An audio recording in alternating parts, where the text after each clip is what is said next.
Hi, and welcome to The Greatest Lies in History, a riveting podcast that dives deep into the world of con artists who manipulated historical narratives to their advantage. I'm your host, Kimberly Desmond.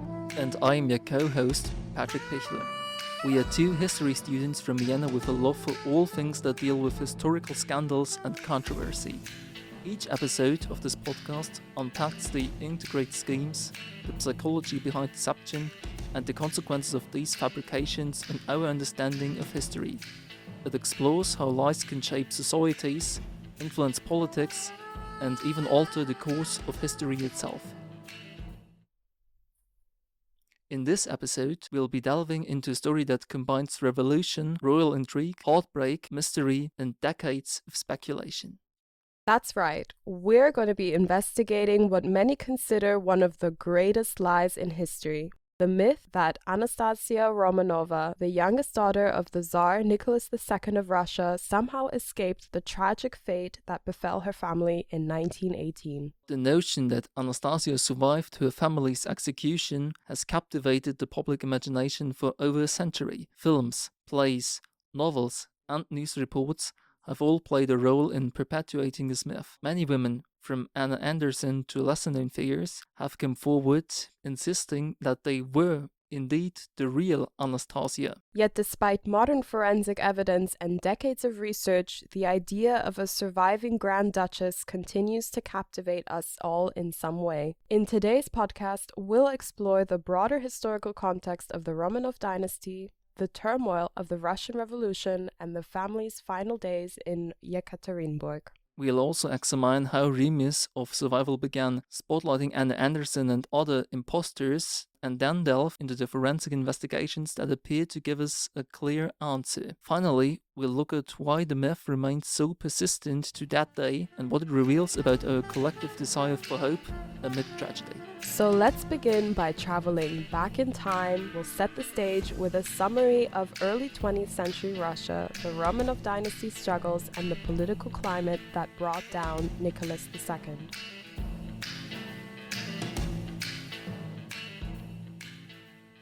The Romanov dynasty ruled the Russian Empire from 1613 onward.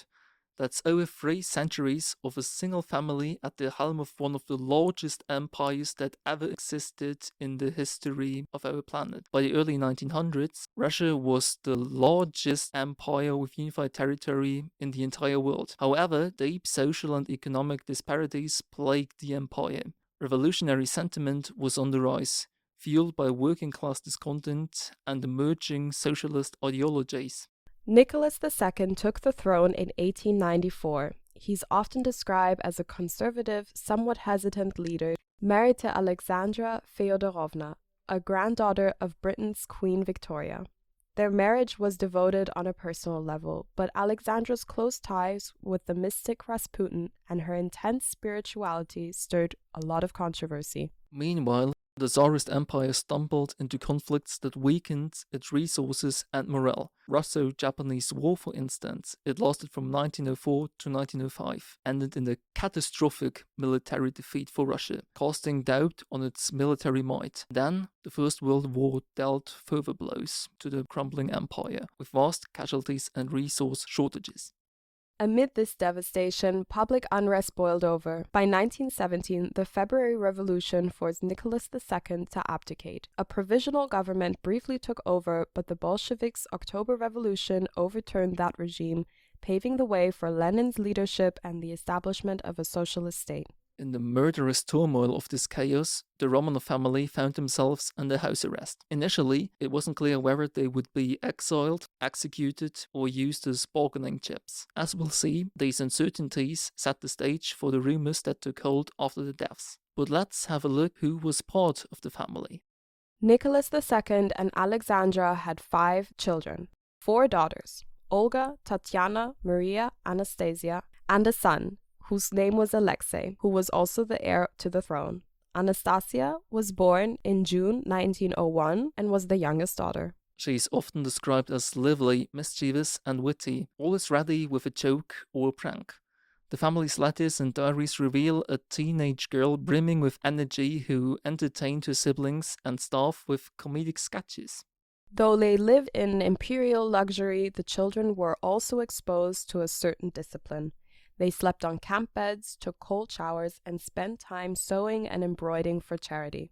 Nicholas II and Alexandra wanted them to learn modesty, even if their privilege shielded them from many of Russia's harsh realities. Much of the family's concern focused on Alexei, heir to the throne, who suffered from hemophilia. That condition, passed down through Queen Victoria's bloodline, meant that any minor injury could become life-threatening for the young heir. When the revolution of 1917 forced Nicholas to abdicate, the entire family was initially placed under house arrest in the Alexander Palace. They were later moved to Tobolsk in Siberia. The pressure grew as time passed and the Bolsheviks' grip on power solidified. Ultimately, the Bolsheviks transferred the Romanovs to Yekaterinburg in the region of Ural. This move was meant to prevent any rescue attempts by anti-Bolshevik forces, also known as the White Army. They were confined to Ipatiev House, grimly nicknamed the House of Special Purpose. The windows are painted over, guards enforced strict rules, and communication with the outside was heavily restricted. Diaries from this period reflect unease and a desperate hope that some diplomatic or international intervention might save them. Nicholas tried to remain composed, Alexandra's health declined, and the children continued their routine of reading, knitting, and playing simple games. Tragically, the order came, perhaps from Moscow, to execute them to eliminate the Romanovs as a potential rallying point for opposition forces. And so, in the early hours of July 17, 1918, the family was awakened, told to dress, and led to a small basement room under the pretext of needing protection from unrest in the city. They were suddenly shot by a Bolshevik execution squad. The chaos was horrific. Bullets ricocheted off walls, and some members of the family were not killed immediately, possibly due to the jewels hidden in their clothing. But eventually, all of them were declared dead. 3 centuries of Romanov rule had now come to an end. The bodies were then transported to a secluded forest. Various attempts were made to bury or conceal the remains in mine shafts and shallow graves. This hasty disposal and subsequent confusion about the bodies laid the groundwork for the survival myth. Initially, the Bolshevik government only announced the execution of Tsar Nicholas II, offering vague statements about the fate of Alexandra and the children. This spurred speculation that they might still be alive, possibly as hostages. International news sources latched onto rumors that at least one of the imperial children had escaped. Given the incomplete discovery of remains, this speculation was hard to dismiss. Some skeletons were missing for decades after the murder. In that climate, it didn't take long for rumors of a surviving Anastasia or Alexei to spread like a wildfire. Some stories painted dramatic pictures of heroic gods helping them to flee. Others invoked miraculous escapes during the confusion of the gunfire. And in the years following World War I, the world was hungry for an uplifting story. The notion that a young, spirited Grand Duchess had managed to survive and escape was irresistible. It was against this backdrop that self-proclaimed Anastasias began to emerge out of nowhere. The most prominent case was that of Anna Anderson. In 1920, she was found in a Berlin canal after an apparent suicide attempt. She refused to reveal her identity, and while in a mental hospital, she began asserting that she was indeed Anastasia. Her claim led to massive media attention. Some people were fascinated by how she resembled the Grand Duchess in certain ways, an aristocratic manner, specific recollections of court life. Some, however, pointed out inconsistencies in her story. For decades, she fought in German courts to be legally recognized as Anastasia, but the remaining Romanov relatives largely dismissed her. Many believed she was actually a Polish factory worker named Franziska Szankowska. Nevertheless, her tale of survival captivated the public. People desperately wanted to believe the lost princess trope. Anderson's refusal to fully cooperate with investigations and her own personal struggles with mental health added layers of mystery. She eventually moved to the United States, married, and maintained her claims until her death in 1984. It wasn't until after she died that DNA comparisons would effectively disprove her story once and for all. But Anna Anderson wasn't alone. There were multiple women, even a few men, claiming to be the missing Romanov children, though none achieved that level of fame. Meanwhile, movies, books, and plays perpetuated the image of a missing Grande Duchess. The 1956 film starring Ingrid Bergman turned Anastasia into a household name, and the 1997 animated Disney film reintroduced a more fictionalized fairy tale version of a story. Throughout the 20th century, monarchy-related mysteries captured popular imagination. People latched onto the idea that at least one innocent child had evaded a brutal end. Media outlets were complicit in fueling these legends, often prioritizing sensational headlines over fact-checking. Soviet archives were sealed, making it extremely difficult to verify what really had happened. At least until the Soviet Union collapses, historians and journalists had only partial or conflicting information. In that environment, rumors often overshadow reality. But what brought the turn? It was the dissolution of the Soviet Union that started in the late 1980s and lasted until the early 1990s. Researchers were now finally able to conduct more thorough searches near Yekaterinburg. One burial site was discovered containing what appeared to be the remains of the Romanov family. Analysis suggested that Nicholas II, Alexandra, and 3 of their daughters were present, but Alexei and 1 daughter were missing. That absence stoked the flames of speculation. Was Anastasia the missing girl?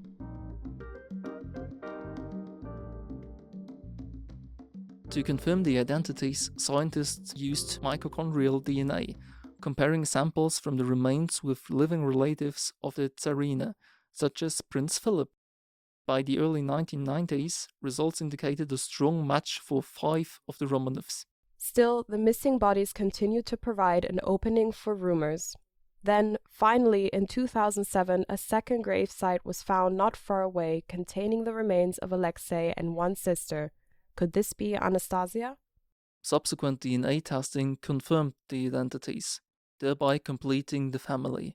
This effectively debunked all claims that any Romanov child had survived the execution in the summer of 1918. Samples from Anna Anderson's remains were also tested against known Romanov DNA, showing no genetic match. Instead, her DNA aligned with relatives of Franziska Szankowska, confirming the long-standing theory of her true origins. Despite scientific confirmation, the Anastasia myth refuses to disappear from the cultural stage. The 1997 animated movie contributed significantly to this persistence, blending historical names with a fantastical plot featuring talking bats, an undead Rasputin, and a triumphant Anastasia reclaiming her identity.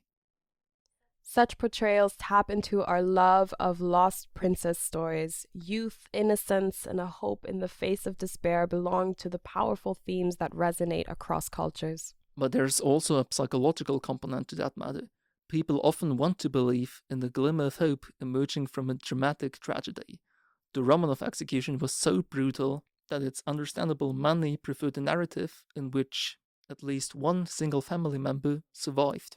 100%, and in addition to that, the reality is that incomplete or hidden evidence can spawn numerous conspiracy theories. Once a myth takes hold in pop culture, it can be very tough to debunk it, even if there's conclusive forensic proof. Beyond the fairy tale allure, the story highlights how easily rumors can eclipse facts when archives are sealed and the public is hungry for compelling mysteries.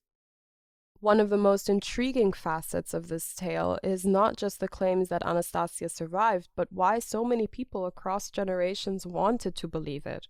The Romanovs symbolized the old European order, and their downfall marked a shift in global politics. For monarchists or those nostalgic for the past, clinging to the idea that one Romanov heir remained alive was both romantic and comforting. It provided a narrative where imperial heritage could endure, if only in secret.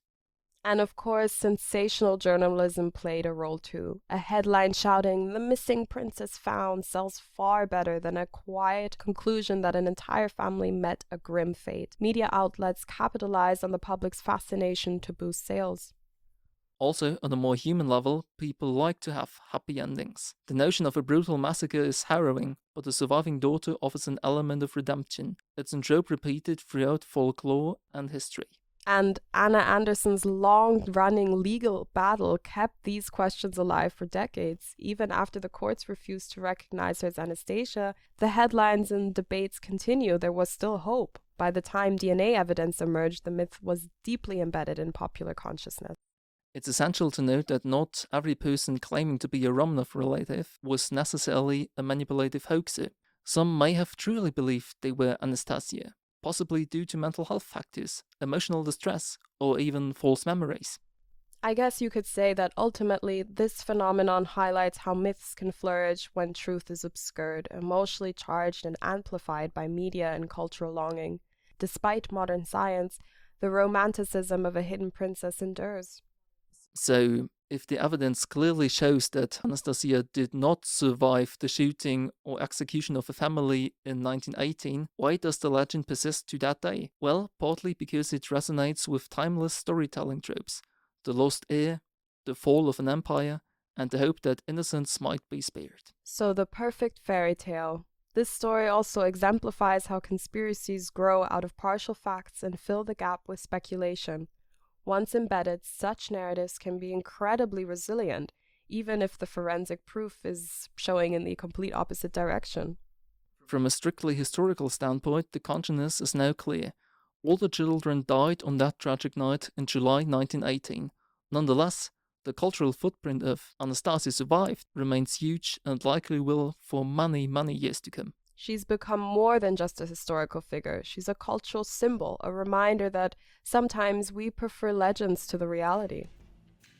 We hope this in-depth conversation has shed light on the truth behind one of history's most enduring royal mysteries. From the political turmoil of the early 20th century Russia to the final forensic discoveries, it's a story rich with drama and fascination, isn't it, Kimberly?